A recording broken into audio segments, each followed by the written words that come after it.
was actually 17 then, and in the Philippines, you're not allowed to work until you're 18. So I actually had to lie about my resume to actually just be able to get in because I needed the money. I needed to survive. Literally cried because I got a call saying I got in. I felt like it was my ticket out of the shithole that I was in. Things always get better if you put in the time and the work and effort to actually make it better. Once you've solved that big problem, like anything that comes at you is so much smaller. Anything is possible. When I was younger, I felt so invincible. If anything is gonna happen, I could make it work. Right now is the most thrilling part of my life because anything's a possibility.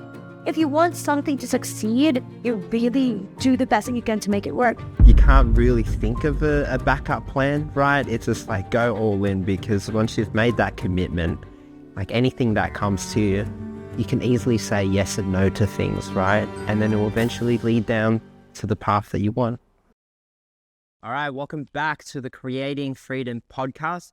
Now, got a story for you. Ever felt like life's been dealing you lemons? Well, me and Jude, she's actually had it harder than the most of us. From the rural villages inside the Philippines with literally no opportunities to now in Bali. She's turned her life around big time and it's a story of resilience, risk, and a whole lot of yeses. Today, we're talking with Jude. Her journey started in the trenches of the BPO companies, basically overseas call centers, long nights, low pays, and mental breakdowns. But her breaking point was getting fired, right? Instead of drowning in self-pity, Jude hit the reset button, landed a gig as an assistant marketing director with that job. And that job, even with that new gig, Jude wasn't satisfied with just a paycheck. So she wanted freedom, she wanted travel, and a life beyond that hamster wheel. And that's when she took that leap. Started upskilling, learning the ropes, but Jude's story wasn't all about sunshines and Instagrammable sunsets. So she faced the usual suspects, self-doubt, society, expectations, and just the comfort of what she knew. But instead of playing it safe, she kept saying yes to all the curveballs life threw at her, from tackling her first surf lesson to figuring out how to navigate new countries. Fast forward 5 years and Jude's life looks nothing like it did before. In Bali, she's now crafted a balanced life working online, surfing, and with that being said, let's get into it.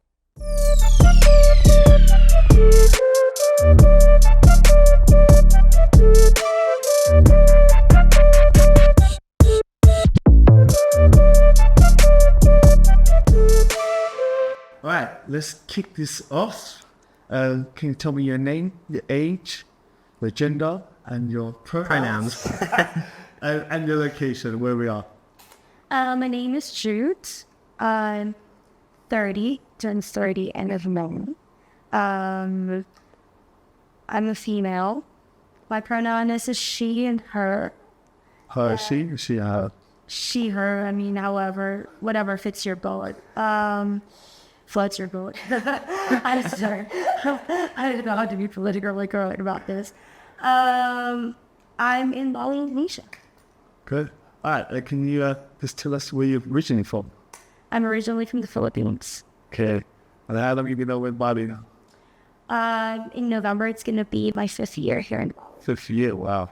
Yeah. All right, so here's my first question, yeah? Give us a scoop on your old lads. And what was your daily grind like before you made the switch? Yeah. So work has been a huge part in my life since I was a child. I grew up in the grassroots community. So, putting food on the table was a struggle. So even as a child, you help your parents just do whatever to earn some money to, help raise like 9 kids. And 9 fucking kids, yeah. Not by choice, but we could have. That's sexy. So I pretty much grew up working. I put myself to school, like in university, and got a scholarship. But obviously, the allowance, and despite that, it was not enough to actually cover my day-to-day living. So I had to also like work full-time while study full-time, which became so hard. And it took me 6 years to actually graduate university because it was just difficult, like finding that balance. I was doing pretty much fucking everything, just about everything to just fucking get some money. And like I graduated university, and in the Philippines, the high paying jobs, which is not really high paying, I mean, better than, let's say, for example, you work as a waitress, or like in UK, SaaS, like software as a service company. So it's like international companies, but working in like a company that is based in the Philippines. That makes sense. Or located in the Philippines. Yeah, so it's just like outsourcing. They've just outsourced it. So we see a lot of that in Australia, like any Western country. Back in the day, they've just outsourced everything to the Philippines. Yeah. And myself is my staff in the Philippines. So I was doing that for like, since I was in university in 2010. I started doing that in 2011. I was actually 17 then, and in the Philippines, you're not allowed to work until you're 18. So I actually had to lie about my resume to actually just be able to get in, because I needed the money. I needed to fucking survive. I was also trying my best to, like still kind of like help out my family while being in school. So yeah, but I was not happy. I was really, really not happy. I was doing it for the money, and it was not even enough money. Get what I'm saying? Like, you get your monthly salary, and it was still like it barely like financially sustain you. So let's say I was earning probably like what is $300 to $500 a month. Just fucking Nuts. that fucking nuts, right? And you work like what, 8 to 9 hours a day, to like 10 if you do overtime. So like it's not fucking enough, And you work mostly at nighttime, which is really not healthy for you folks. Yeah. And so, I was not happy. And the last office job, or like BPO company I was working with, I was just like in a mental, like I was just at rock bottom. And so I was not going to work, I was doing the job again because you had to and for the money, but your heart and your mind's just not into it. So you fall into like a shithole, depressed and whatnot. And surprisingly, I was fired, because I was not coming to work, obviously. Do you feel like a lot of the BPO staff felt the same as well? Or were they kind of happy in the role that they were? Or do you find yourself you were a little bit different in the way that you were thinking? I mean, I cannot speak for themselves. I cannot speak for them, but based on the people that I was hanging out with while working in BPO companies, they were just doing it for the money. I mean, who would want to work? I mean, unless you're a night owl, who would want to work like? Yeah, no one's born into the world thinking, I want to do that type of job. They were just doing it for their family, and it's again, it's higher paying job, which again is really not that much, but still. And just to be clear, this was back in like, again, 2011 to 2016, right? So that's like almost 10 years ago. Yeah. Or like 10 years ago, 2011, so I don't know what's the compensation structure now, but at least back in the day, my time, that was what it was like. We were like, I remember we were just like drinking all day, like, like smoking, drinking, like we just like literally after work, we drink, before work, we drink. What about karaoke? So for you, like, I lived in the Philippines for like just over a year, and it's like karaoke. They're like the kings of kings of karaoke. Yeah, yeah, we do karaoke. That'd be forward car. Yeah, that's definitely but yeah, it was just like a cycle of drinking after work, and then like drinking before work, and then going to work, and then so it's very unhealthy. Yeah, and so and then I guess the next part is like you got to you were depressed, let's say. Would you say you got depressed? You just got to that point where you were just like, yeah, because what I've been through as a child and as a young adult, it was just fucking hard. Like it was just like, why me? Like, why do I have to struggle so much? What did I do? It was just like that existential like crisis where you're like, why do I have to work so hard? Like, it was just a little bit too much. It just compiles, from when you were like, my first memory was when I was 3 years old, and I skipped like age 4, and then the next memory was like from 5 years old. So, and like, I think when I was 3 years old, that was like the happiest memory I've had as a child. And then from age 5, it was all completely downhill from there. So it just like compiled on. So it's funny, at the age of 5, I was already, asking the existential question there. Why am I here? What for? So that young as well. Yeah, it just piled on, and it's just rough. And I was just like, I'm done with this shit. Like, I didn't know what to do. I was not happy. I was struggling, and I felt so alone, and I felt like I had no safety net. There's really nothing, because my parents, like, I was born poor. My parents are poor. Like, we had nothing. My mom was a full-time housewife. My dad was the only way my dad could earn some money was to fucking gamble. And he didn't have like permanent job. He didn't fucking work in his life. He was just like gambling, working with like politicians to do their gambling for them. Like it was, and he was an alcoholic. And it was really, really hard. Hard upbringing. Yeah, hard upbringing. So what was your fuck it moment where you was fucking I've had enough, and you decided to take this leap and faith? That what made you? So when I was fired, when I was fired for the first time in my life, which was back in 2016, obviously I was like, fuck, what am I going to do? Like, I don't have any fucking money. I literally didn't have any money, And then I was in this fucking like house or like apartment, which was super cheap because it was so isolated. Like I was the only one living in the village.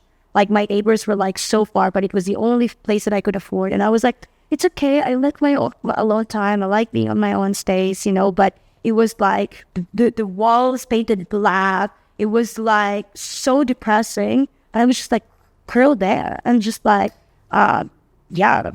just really, just in a dark spot, right? Yeah, just a dark spot, like spiraling down. And then one day, one of my best friends just posted on Facebook about like this opportunity as his assistant marketing director. And I was like, I'd fucking do anything. Just give me like a job. Like I'm totally okay with whatever it is because I just really wanted a job. And I went there. We had an interview because obviously even if he's like one of your best friends, we still have to go through, and I had like marketing background. I mean, I've worked since, like I was a child. I had sales experience, even as a teen. I worked like about many jobs from like 2010 to like 2016. And, we used to work together as well. And I was, like we've gone through the interviews and some tests, I believe, and he was just like, "Fuck it, yeah, you're hired." And I was like, because one of the main things that he sold me was the fact that I could fucking learn online marketing. Yeah. And I was like, this is my fucking ticket.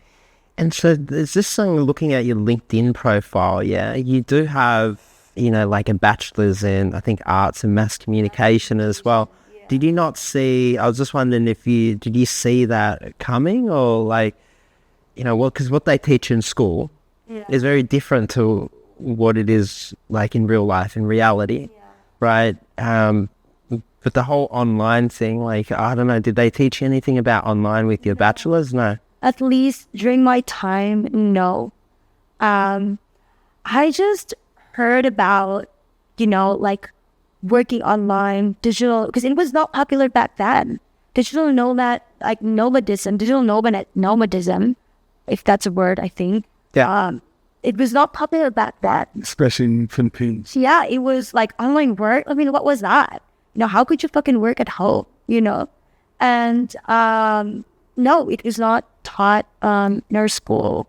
But I bumped into this article online talking about, working from home, working online, digital nomad, and how you can do it yourself too. And I was like, how do I fucking start? Like, this is what I want, because ever since so it's so crazy, because I mean, I grew up very poor, but I had like one of my childhood best friend.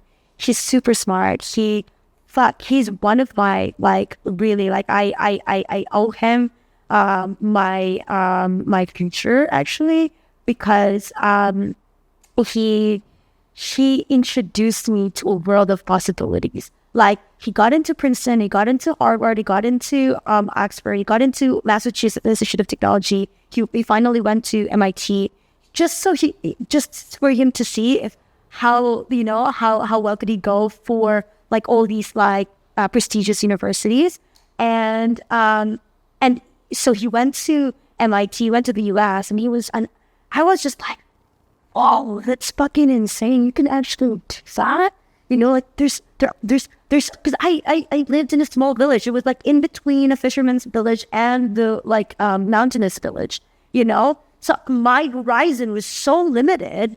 And so he fucking introduced me to the possibilities of like, you can actually fucking achieve this. You can fucking actually do this. And he was my first teacher. I was 6 years old or 5 years old. And he was the like, because obviously as a smart child, like you just like to do like intellectual stuff, like mathematics, even simple math, or like Scrabble, or like, all those like mental games. And he introduced me to that. And, he's my first fucking teacher. And I really owe him, because he was also the one who introduced me to the university that I gone to in the Philippines, which is kind of like a level of Harvard, but obviously like lower.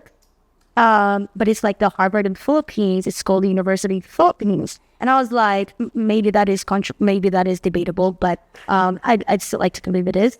But we had to like take an exam to actually get into the university. And he was just like, just do it, like take the exam. And I was like, do you really think I could think? And I didn't have like, he gave me this like booklet test, like test booklet that I could like practice on. And that was the only like preparation I had, And so I went to the test, and I literally, like months after, I literally fucking cried because I got a call saying I got in. And I was like, oh my God, seriously? Because it was my ticket out of, I felt like it was my ticket out of the shithole that I was in. I've always wanted, like at age, when was I? Like, so I went to 12. Yeah, at age 12, I actually wanted to go to another like school, which is far from home, which my childhood best friend went to. And my parents was like, no, we couldn't afford, we couldn't, it's too far, you're too young, you couldn't fucking go. And I was devastated because I really wanted to go, and it was just so chaotic of a home and abusive of a home that I just wanted to fucking leave. But obviously I was too young, so I decided, okay, fuck it, I don't have any money, so there's really nothing I can do. Even though I said to them that I can get scholarship, but anyway, so I stayed home. But yeah, like when I got the news that I got into the university, which is like in Cebu City, which is like far from which is completely different because it's like a fucking real city, where there's traffic lights and like many cars and vehicles, and I don't know how to navigate. I didn't know how to navigate traffic lights. I was like, what is green? What is orange? I had no fucking idea. It was a completely different world, But my parents were like, no, you cannot go. You're too young. You're too immature. You couldn't fucking do it alone. Do it by yourself. And I was literally like, I'm really sorry. Maybe I'd like to believe that your hearts are in the right place, but I had to do this to myself. I really had to do this for myself. And with or without your blessing, I'm gonna leave. I don't know how I'm gonna get the money because the scholarship that I applied for took some time to actually, to give the results of the scholarship. So yet to come through. So I actually had to pay the tuition in advance, which was like $250 or something, and for the semester. And I didn't know how to get the money, but I was just like, I'm really sorry, but I had to go. Like, I don't know what I'm gonna do, but I'm going. And my mom, who was my mom and my sister, they just really felt like I was so determined and persevered to really go to this school. And so, wait. God, I love my mom so much. Yeah, because this even going on that as well, you had all these people around you that didn't necessarily, they didn't want you to leave, right? And so, yes, I guess it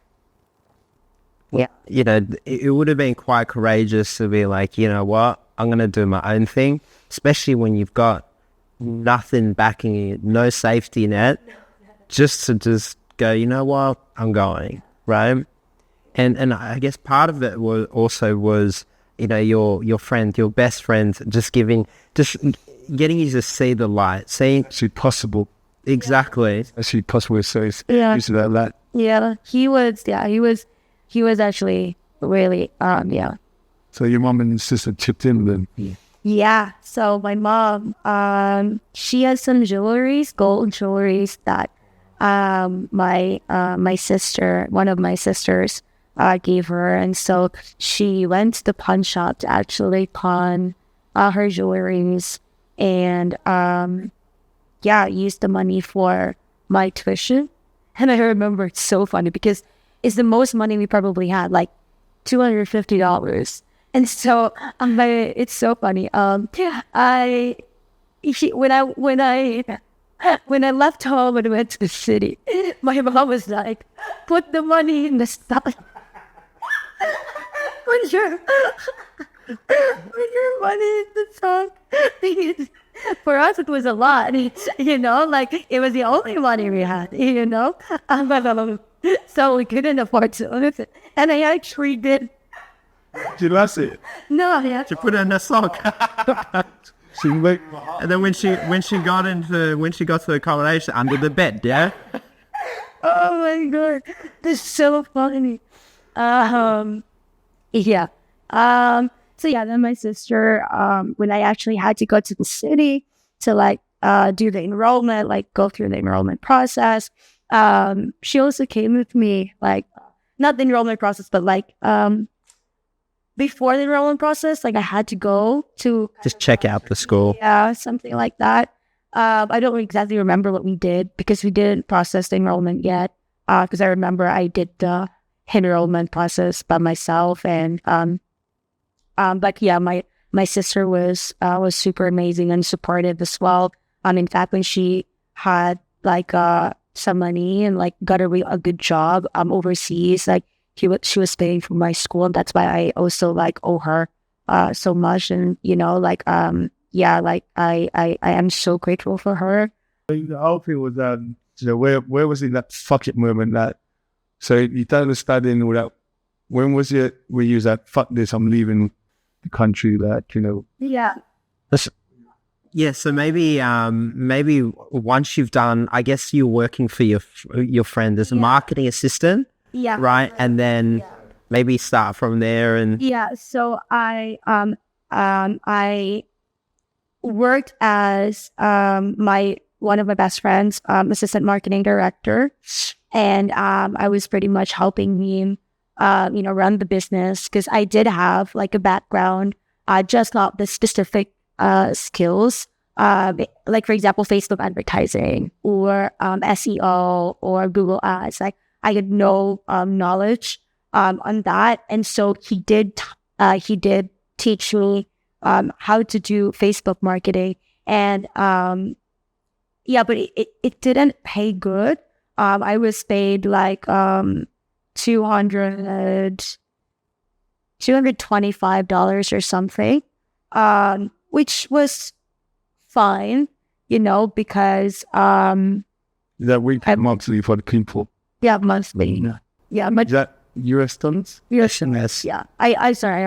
I always refer to UN. Yeah, that's good. And it didn't pay much, but he was also trying to like pay for my food and give a bit of allowance. But I didn't have much to spend anyway, so it was fine. And for me, to be honest, it was my ticket to actually do my own thing, and he knows this. Like while working with him, I also had like some freelance work on the side, like online. yeah, It was really cool. And I got into the online world, which was really the start of my my remote work life, But the reason why I backed up to my childhood life is because when I went to university during summer, you have like summer break, and so people like students talk about, oh yeah, we went to Singapore, or like we went to the US or London, and I'm like, fuck, like I want to have that life too, where I'd be able to fucking travel, and so at the back of my head, that's been one of my goals, where I want to fucking travel. How's the spark? Yeah, that was a spark, because they just, like, oh, I went there, I went here, even when it's like within the Philippines, like I couldn't fucking afford to fucking travel, So I was like, how can I fucking do it? At the back of my head, it was not the main goal, but at the back of my head, it's there, like it's part of my goals. yeah. It's our subconscious, like just like what's the next step? Because you had already sort of gotten to a position that's like relatively okay, but then. Your eyes are opened up to like more and more. Yeah. And that's why like being able to surround myself, like having surrounded myself with like people who are better than me, smarter than me, like richer, and like, it did frustrate me. It did made me a little bit like, why is my life like this? But it pushed me to actually get there myself. It was one of the motivations that's like fueled me to get here. And you turn that into a positive. Yeah, and so I bumped into the article, and I was like, oh fuck, it is possible for me to work while traveling, or traveling while working, whichever you prefer. Yes. And so I was like, a year and a half later, I believe, I don't remember. So I started working with my best friend in 2016. End of 2016, I started traveling in 2017. well, like in 2016, I already started traveling the Philippines. But 2017, I traveled it more. Where was your first overseas? Like you left Taiwan? Taiwan, I love Taiwan. Actually, my first overseas was with one of my really good friends from the Philippines. And I was scared to fucking travel outside because, our passport is super weak, right? Speak about it. And even the immigration officers in the Philippines would be like, what are you going to do there? They fucking offload people, even though you have like back and forth tickets, they fucking offload you. And I was like, I was anxious and scared as shit. And so when one of my good friends was like, oh, let's go to Taiwan for like New Year, I was like, fuck yeah, let's go. And so I was happy because I was with her. I felt because she's well traveled already. So I felt a little bit more secured and confident that I would also be let to fly or be allowed to like fly because I have a friend, who went with me. But yeah, so, but 2017 was like, I traveled a lot of places in the Philippines, 2017. And then we went to Taiwan. We went to Taiwan in 2019. But before that, in 2018, I actually traveled the Philippines for 1 whole year. Yeah. From land. Yeah, because my goal was, my intention was, I want to see my own country first before I go outside my country and travel. Because I felt like the Philippines is so beautiful. Like 7,000 islands. Yeah, it's definitely one of my favorite countries for sure. And everywhere I went, to be honest, I was just like, whoa, it's amazing. Like, I can't believe I was fucking born here. I couldn't fucking believe that it was my own country because it's just like beautiful, from like pristine, clear, aquamarine water with like white sand to black sand to desert to like sand dunes to like fucking amazing mountainous areas like rice paddies. Like I've seen a lot. I mean, I still have so much to see. But it was like, I was mind blown. I was really like, whoa. And obviously, I haven't been to the Philippines for like 5 years since I left, actually, which was back in March 2019. I left the Philippines March 2019. But I definitely want to go back. Hopefully, September 21st, one of my best friend's wedding, I'll be able to go and for a few days and it's culture. Yeah, it's culture again. Because like weddings in the Philippines is actually pretty fucking amazing. Yeah, it's fucking fun.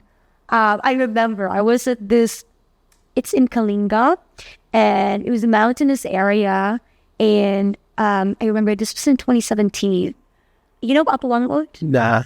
Apawangan is like the most known oldest tattoo artist in the world. Actually, because I'm looking up for it. Yeah. Is there a woman? Is there? Yeah. So there was a fucking first time I went, because I went there twice. First time I went there in 2017, there was a fucking wedding, and I've never experienced a wedding like it. Like everyone in the village, even the neighboring villages, were fucking invited. They slaughtered, and sorry for the like maybe the fowl and the vegetarian people, but they slaughtered like buffalo. It's just kind of our culture, Very good.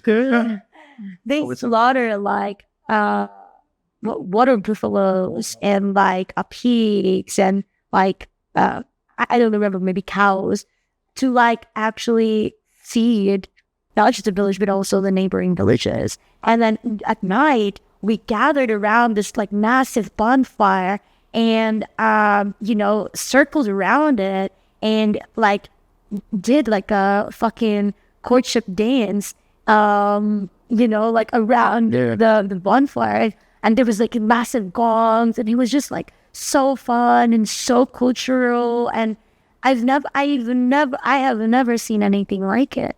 I was like, oh, I can't believe it. Yeah, We got this is part of our culture. you know? Like, I was really like, wow, that's it. I was lucky to actually like see that myself. And that was the online work, yeah. Well, that gave you the opportunity to travel. To travel. Yeah. And How did you end up coming to Bali?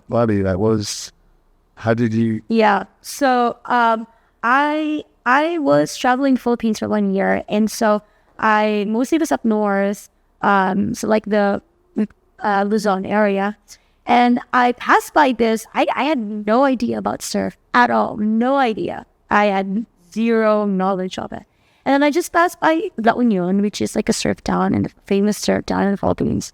And then some people were like, "Do you want to go surf?" And it was not even the season. And they were just like, "Do you want to go surf?" And I'm like, What's surf? and it was like, yeah, I mean, I was traveling, so I was feeling adventurous, you know? So I went, and it sucked. Like there were no waves. The instructor obviously just wanted to get some money, and he was just like, "Oh, if you want to get better at surfing, you just paddle." And I'm like, "Fuck, this is not fun at all." And so I tried it again, and then I caught my first wave, but it was just like a whitewash. I caught my first wave on my own, stood up, and I felt so exhilarated that I was like, I literally uttered the words, "I want to do this for the rest of my life. I'm in love," you know? Yeah. And so obviously I was traveling. So I left after a few weeks. A couple of weeks, I think I stayed. And then I think when I did that was on the day that the last day before I had to leave. And so I went up north, continued my travels, and went to another surf town. But pretty much like the main reason, and I lived in Siargao as well for 4 months, and I tried surfing, but after surfing for 1 month, I actually got better. But then I had a fucking infection due to just fucking mosquito bite. And I actually had to do minor surgery because I was just like, oh, it's just a slow thing. Like, it really its own, you know, because I'm used to it. Like, actually, my wounds healed so fast, you know? It's one of my superpowers. But then... You put that on your resume, huh? My superpowers. And then it was just growing and growing and growing. And I was like, and one of my best friends, who's actually the one I worked with before as his assistant marketing director, he was like, you better fucking go to the doctor before you get amputated. And he sent me like a fucking picture of a fucking amputated foot. And I was like, fuck this shit. I went, and yeah, the doctor was like, a good thing that we came now because it would have affected your fucking vein or something. Like, fuck shit. No. Anyway, so yeah, and so I didn't really get better at surfing, and then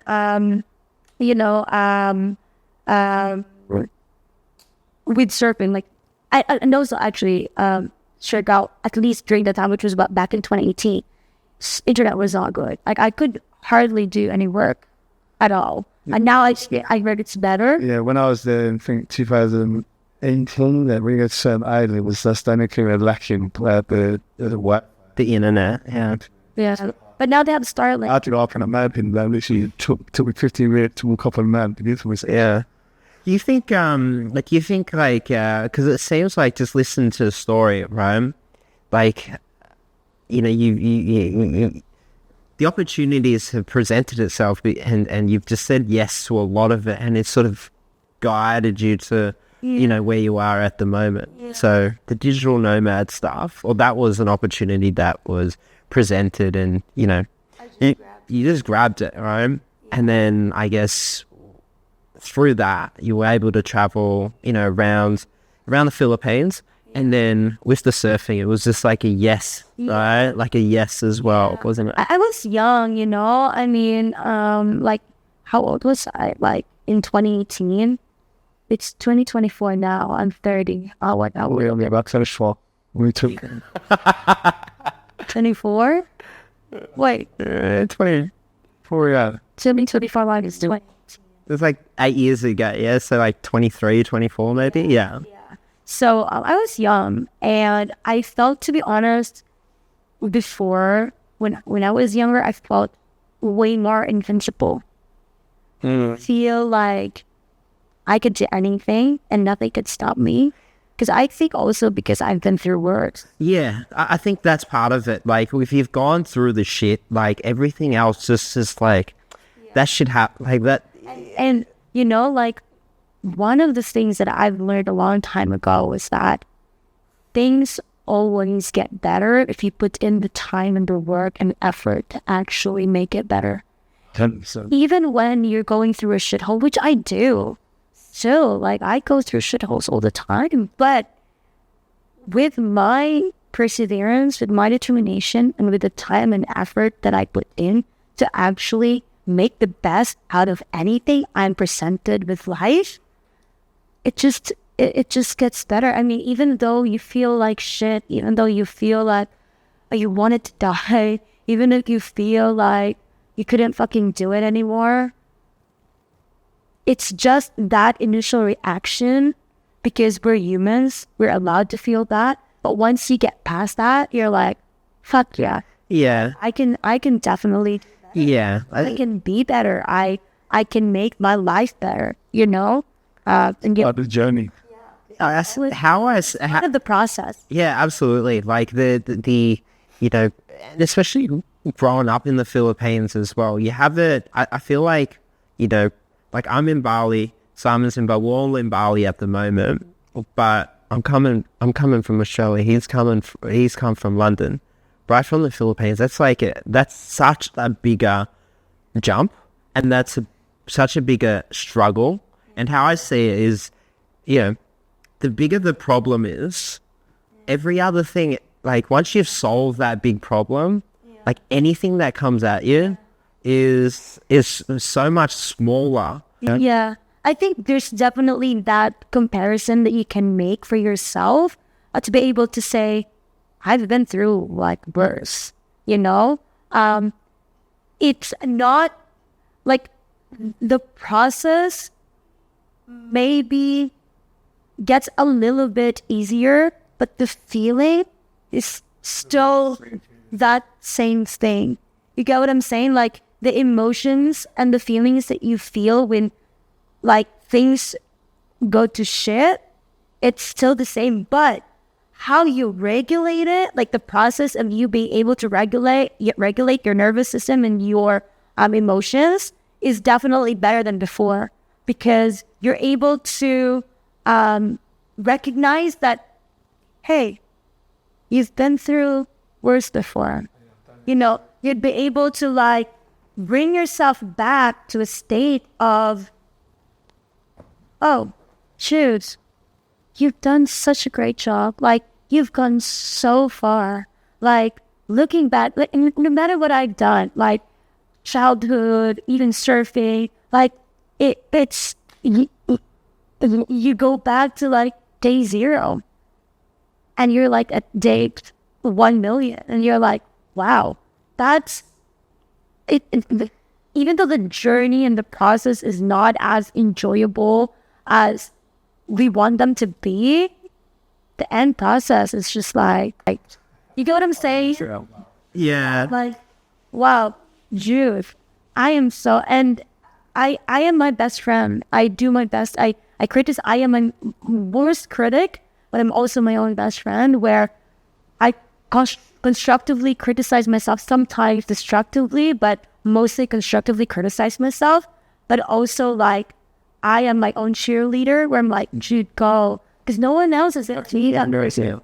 You know, like, and I don't know. Yeah, but we said it can't be this. Yeah, like, I do my best to be there for myself, no matter what.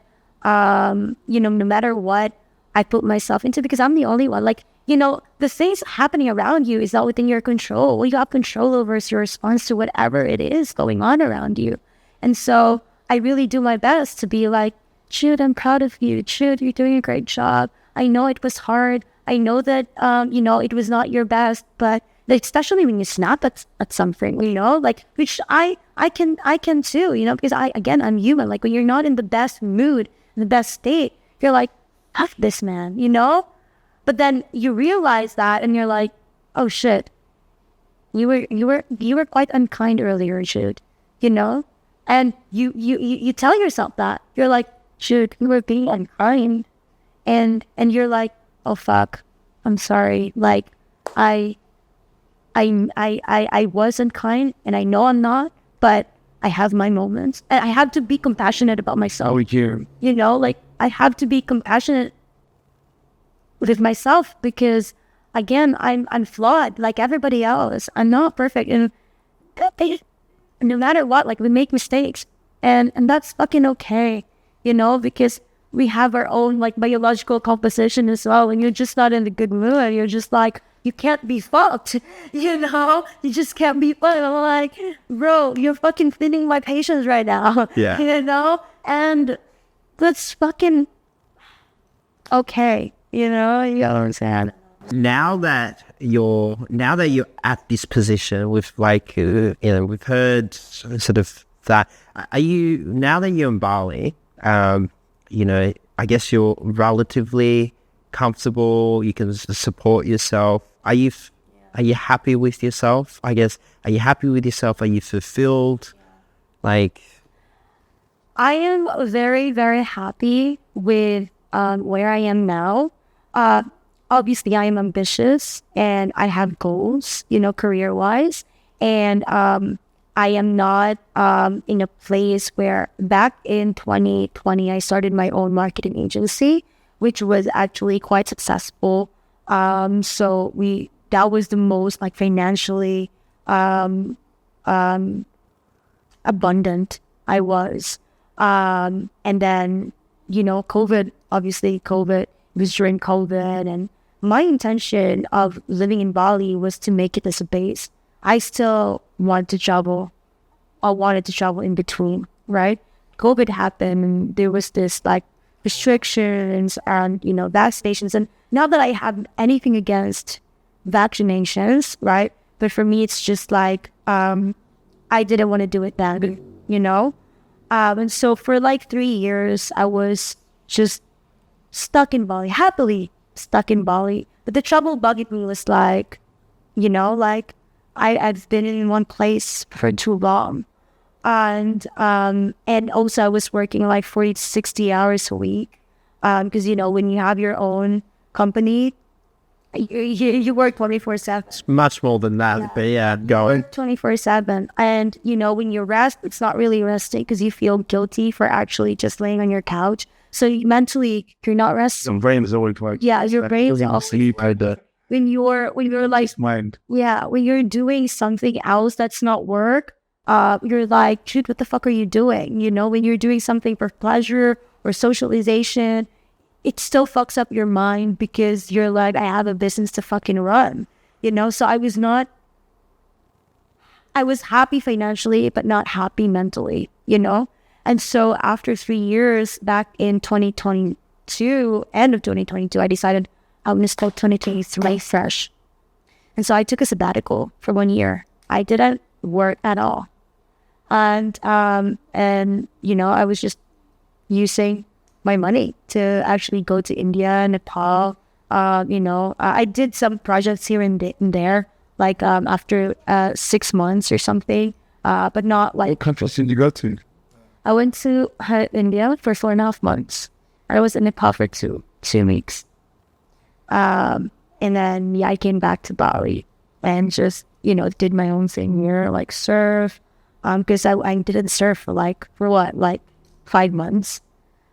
And so, yeah, right now I am in a place where I want to start my own business again. But just having that, I know it sounds cliche, but I think it's achievable. Work-life balance. I was actually working some projects here and there until I found like a company based in the US that I worked as a project manager for.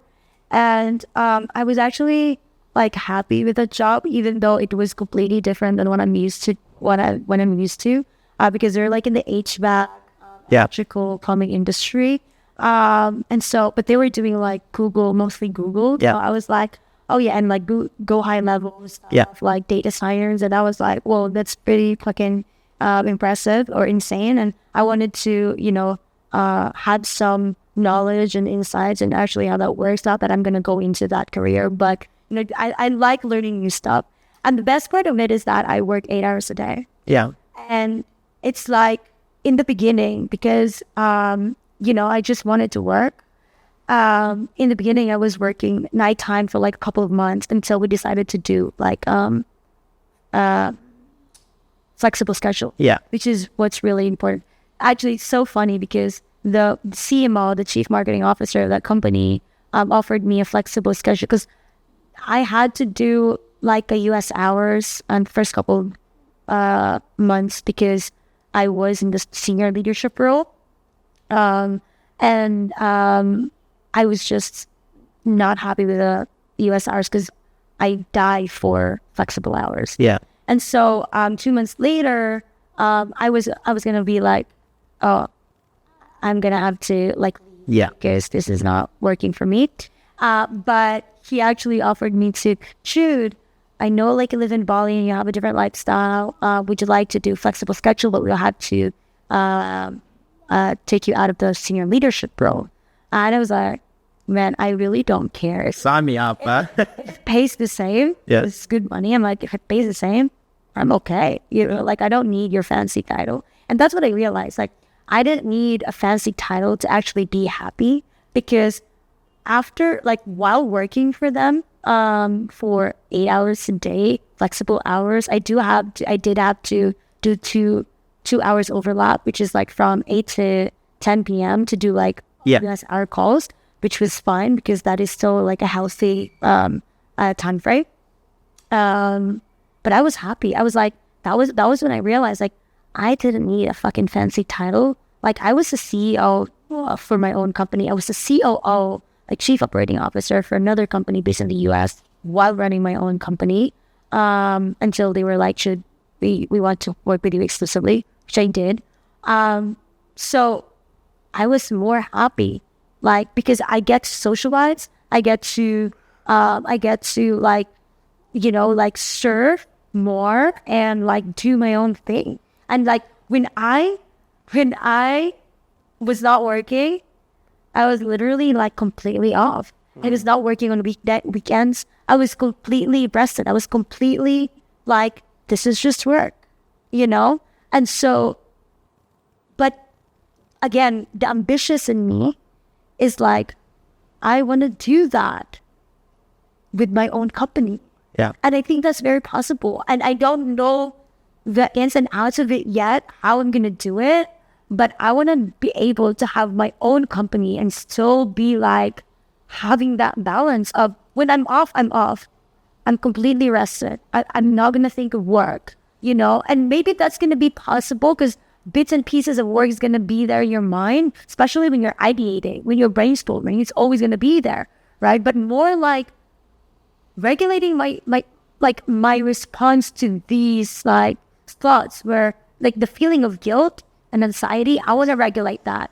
I want to Go home is my business. When I used to go home, my work used to come home with me. Yeah. So I'm lying in bed, I'm still thinking about, home. And but then when I was in the office, I'm still thinking about being at home. I'm like, it's hard to separate the two back because, the whole saying switching off. When I leave work, I want to leave work. When I'm at home, I want to be at home. Yeah. It's like compartmentalizing. People do that, like fucking successful business owners do that. And also like actually building processes that you can easily delegate like tasks to. And before I was in a mentality of mentorship and I've always loved to teach. I've always loved to mentor. And so when I had my company, I was actually hiring like some experts, but also like less experienced people. And that's because how like these companies are like, oh, we want like 5-year experience, and there are like skilled people, like smart people, and can be skilled people that don't necessarily have the opportunity to actually level up their skills And I was there, you know, like when I started out, I didn't have any fucking skills. Like Facebook marketing, I had no fucking skills. But my clients, even my freelance clients, took a chance on me. You know, they believed that I could do it, and I did. And that's why I hire like less experienced people, because I wanted to give them that experience. Like, how can they have like 5-year experience if you're actually not giving them the fucking experience they needed? You get what I'm saying? So I'm like an advocate of that, you know, and I love mentoring. So, but now I'm still gonna do that, but hire in the beginning phase experts until you're in a place where, okay, now we can outsource to less experienced people. So the experts, I don't actually have to do it myself.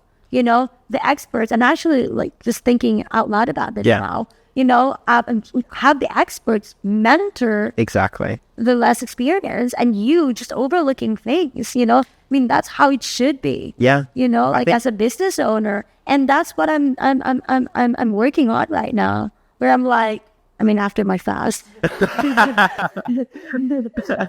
Nah. Look to fast. How do you fast in 12 days? 21 days. Like, What is it now? 13. 13th day of fasting. We just walked up. Yeah. But yeah, no, I'm still alive. But I'm so stoked actually to be doing this. Like, to even like talk about it, because every time I actually like share, it registers better. Yeah.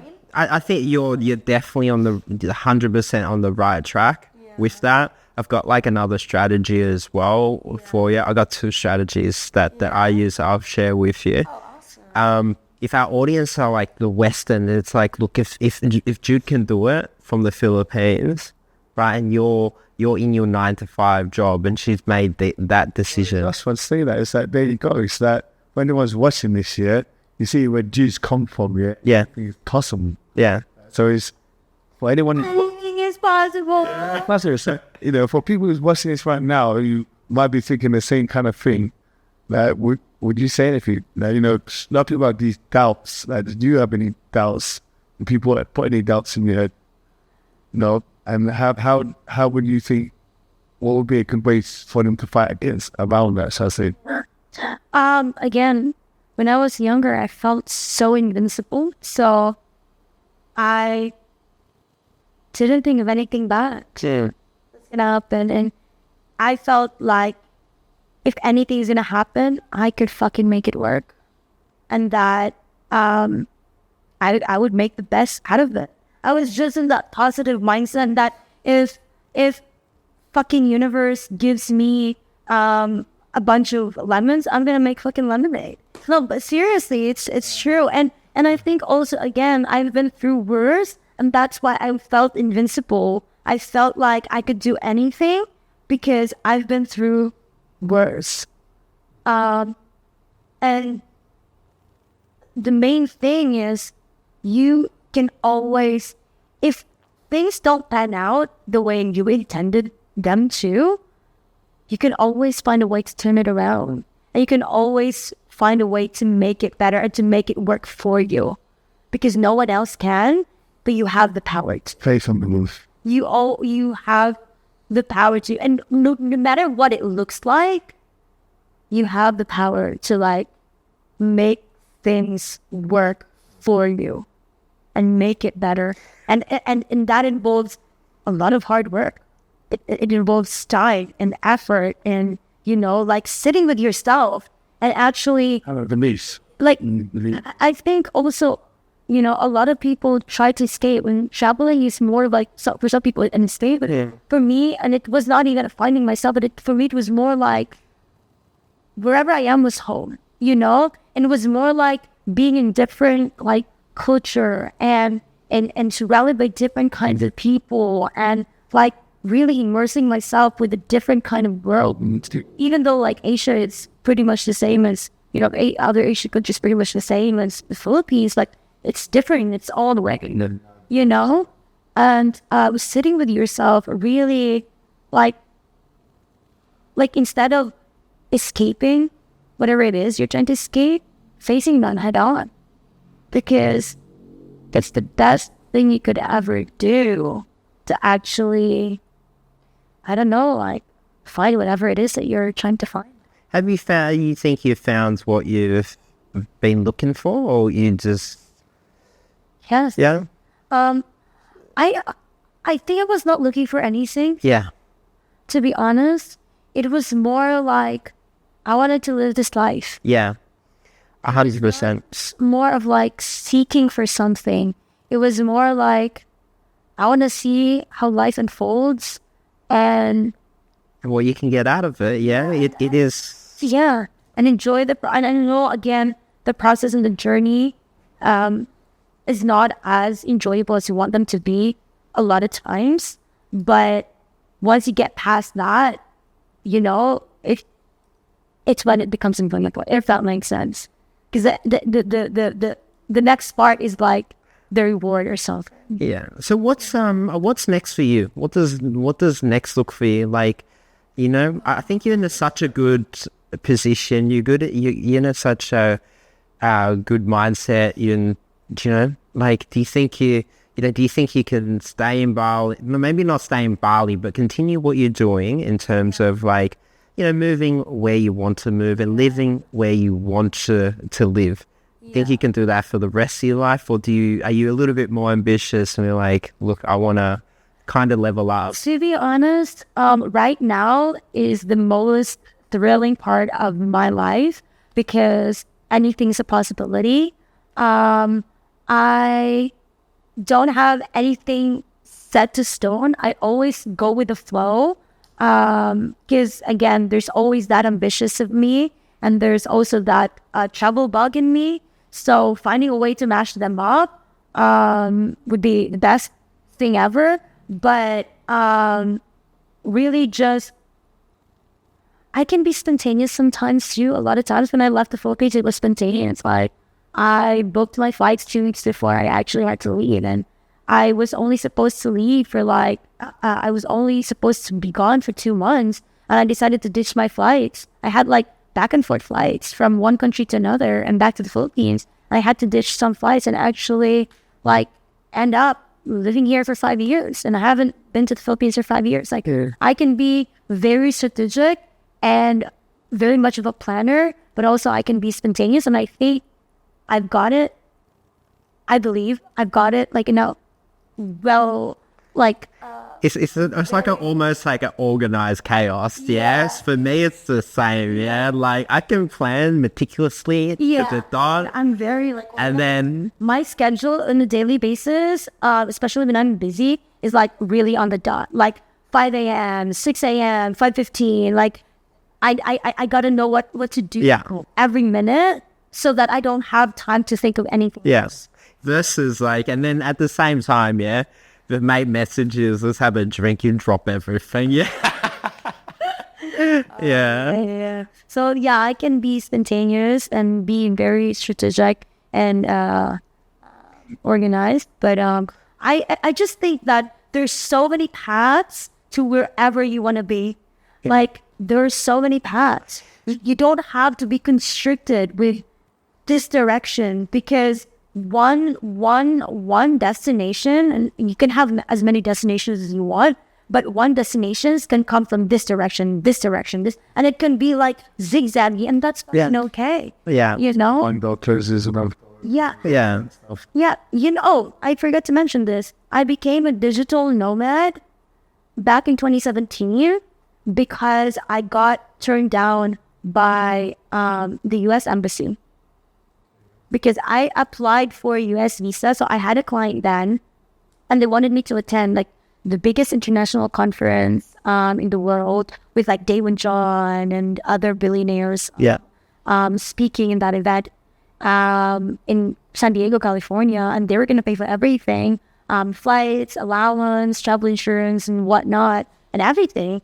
And so they were like, "Sure, come over, and you know, we'll take you at Marriott hotel and stuff."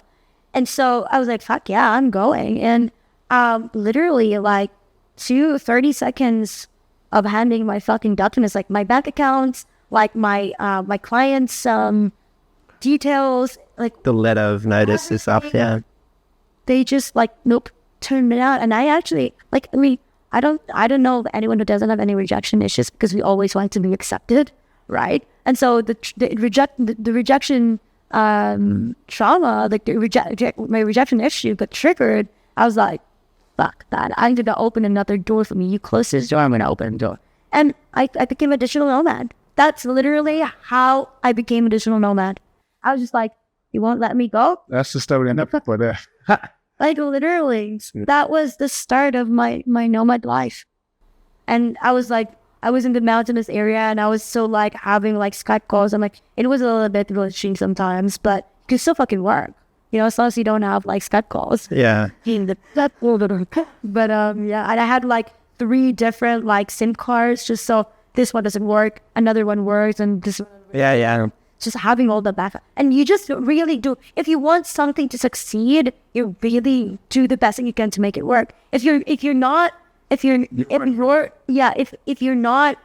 motivated, you just slack off, and you know, and it means it's not for you because your heart is not into it. That's it. It's one of those problems, or some punches knock people out for years, right? It can knock you out for years or like a week, right? Some people a day. I think, you know, the more punches you get knocked with, like, it's so much easier, right? Like it comes back down to the whole problem thing again. But Totally don't get. I guess you know, somebody that might be thinking of, you know, get into a position that you are, I guess, you know, or maybe, you know, because essentially this podcast is from Sitting there watching and thinking, fucking, I hate my life. Yeah. I want to leave this country. I want to do something, get away. You know, there are those people who love doing the 9-to-5 job, right? And that's fucking okay. If you're happy with where you are and, you know, you're contented with what you're doing, like, go do that. But if you are not, obviously, if you're dissatisfied, there's something that you can do about it, and only you can do about it, right? And if you are someone who wants to, I don't know, like travel or, you know, work online, there are definitely so many ways that you can do that. Like, especially in this age, like a lot of like resources and information are available, like online with the tips of your finger, right? So I guess it was down to how willing you are to change your life, how willing you are to go for what you actually and truly and genuinely want, right? Because it sounds cliche, but I always remind myself this, and that's why you have memento mori here. Life is short.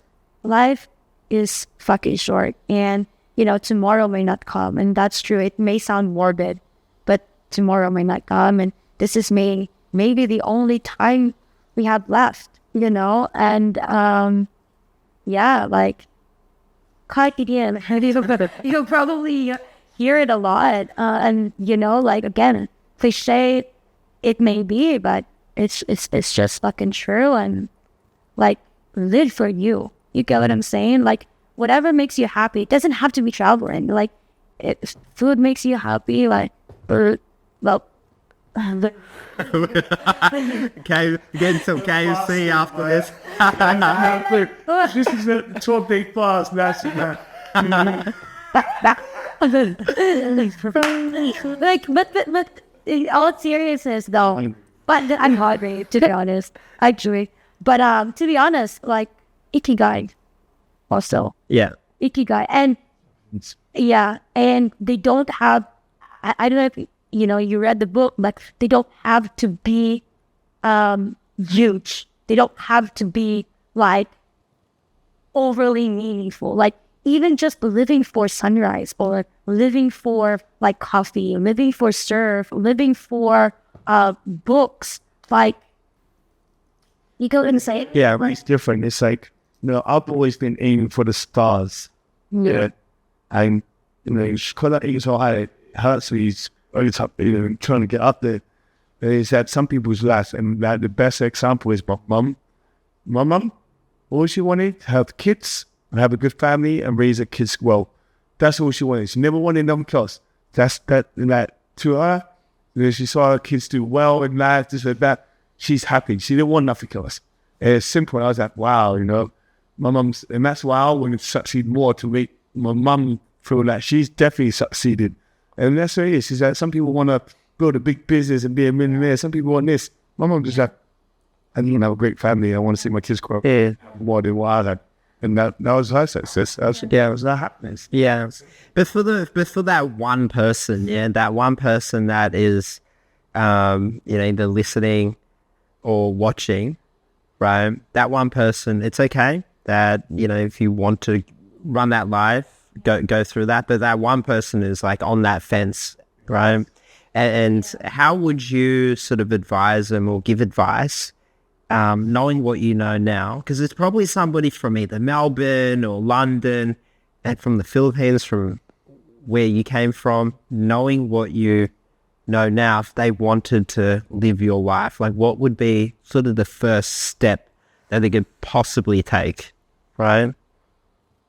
Just fucking do it. Nike said it best. No, this is not sponsored by Nike at all. It can be not. But just do it. Take the leap of faith. Really, like, our brain can be our asset, but it can also be our downfall. Mm. And so, use it as an asset. Like, tune out the noise and just fucking go. And again, wherever it will lead you, whatever it takes you, as long as you have that willingness to make it work, as long as you have that, drive to put in the work and the effort and the time to make it work, it will work. And if it fails, it fails. Try again.